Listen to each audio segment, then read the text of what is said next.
Bonjour chers élèves, aujourd'hui nous allons essayer ensemble de voir une série d'expériences qui mettent en évidence une onde mécanique ou bien un signal mécanique.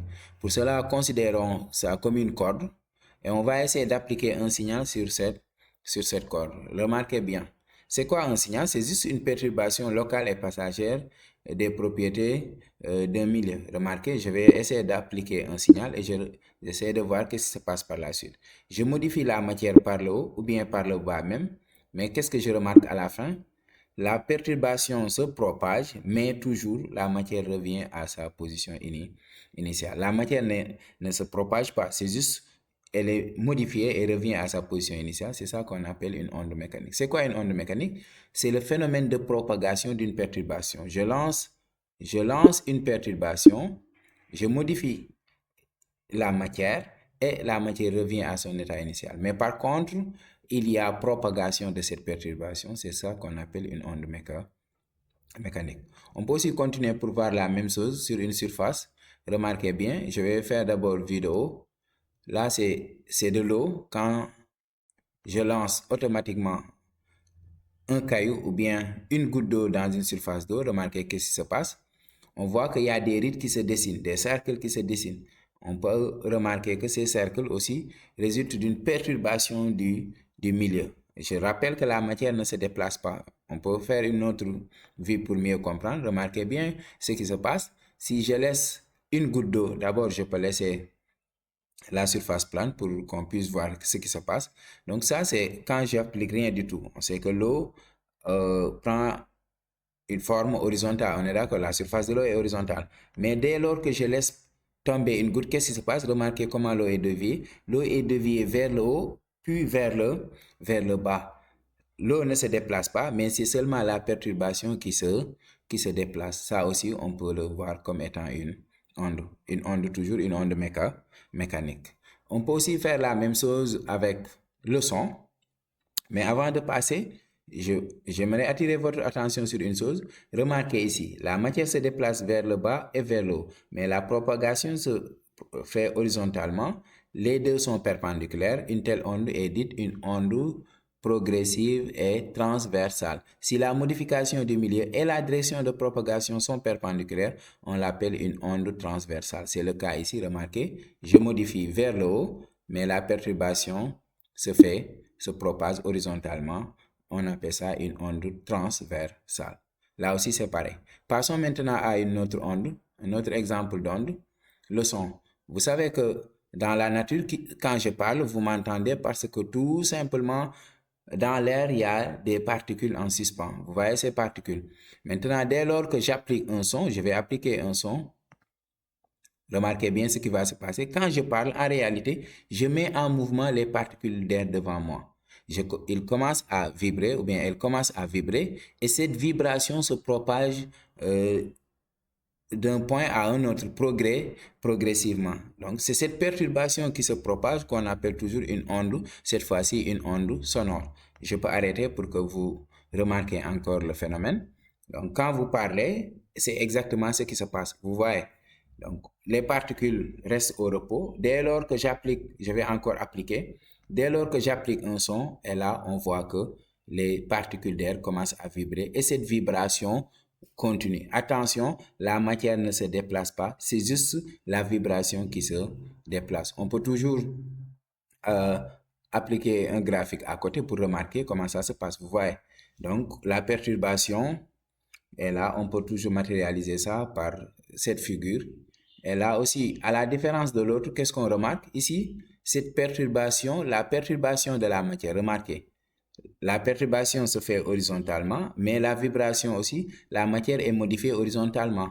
Une telle onde est dite une onde progressive longitudinale. Donc, on peut remarquer qu'il y a deux types d'ondes progressives. Une onde transversale lorsque les deux sont perpendiculaires et une onde progressive longitudinale lorsque la modification du milieu et la matière et la direction de propagation se font dans des directions parallèles. Quand les deux sont parallèles, on dit longitudinal.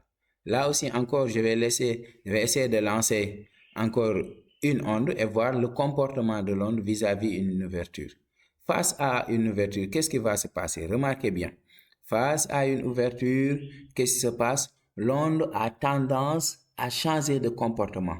Là, remarquez qu'on l'a seulement quand l'ouverture est très petite. Si l'ouverture est très grande, l'onde va continuer exactement son comportement. On ne le voit pas ici, on appelle ça le phénomène de diaphragme. Mais si l'ouverture est très petite, qu'est-ce qui se passe? L'onde change de comportement. Et c'est ça qu'on appelle le phénomène de diffraction. C'est ça qu'on appelle le phénomène de diffraction. Bon, avant de continuer, on peut aussi voir un petit peu le phénomène de diffraction. Donc, on va voir c'est quoi une diffraction.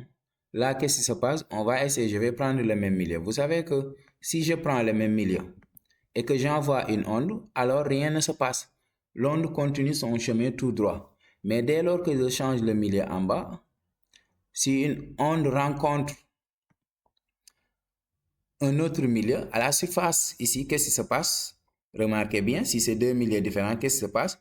L'onde a tendance à aller d'abord, il y a une partie qui est réfléchie dans le premier milieu, on appelle ça une onde réfléchie, mais il y a une partie aussi qui traverse le milieu. Cette partie qui traverse, mais remarquez que le rayon ne continue pas comme tout à l'heure, mais il est un petit peu modifié, c'est ça qu'on appelle le phénomène de réfraction.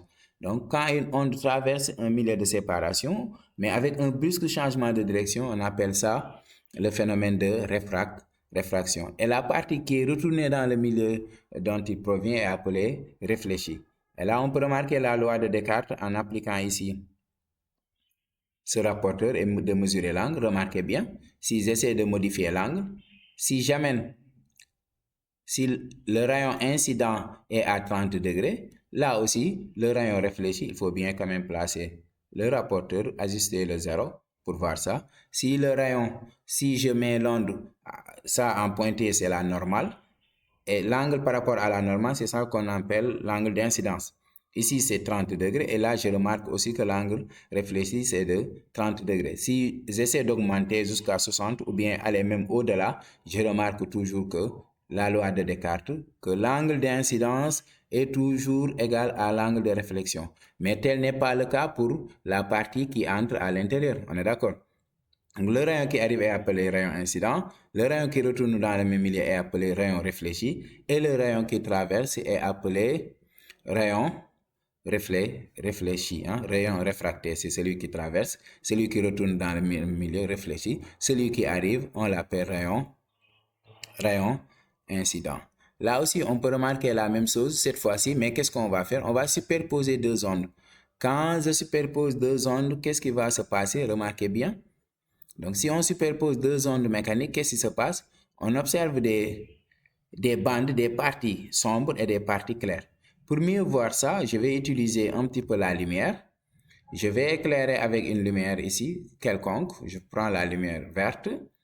J'éclaire, je vais placer un écran pour mieux voir ce qui va se passer. Et là, je vous demande d'observer ce qui se passe ici. Remarquez bien l'aspect de l'écran. Là, on voit que l'écran est tout à fait vert. J'observe une tache verte. Mais si j'essaie de lancer encore une deuxième onde identique à la première, attention, les deux doivent être synchrones pour que vous remarquiez ce qui va se passer. Remarquez bien, fixez l'aspect de l'écran, c'était tout vert. Mais dès lors que je lance les deux à la fois, remarquez l'aspect de l'écran. Sur l'écran, je vois une alternance de franges brillantes et de franges sombres. C'est ça qu'on appelle le phénomène d'interférence. Donc, le phénomène d'interférence résulte d'une superposition de deux ondes, mais de deux ondes qui sont synchrones et cohérentes. Remarquez, dès lors que j'éteins l'une des ondes, l'écran va retourner à son premier aspect, c'est-à-dire une seule couleur. Donc, c'était ça pour aujourd'hui. N'oubliez pas de vous abonner pour assister aux autres expériences. À la prochaine.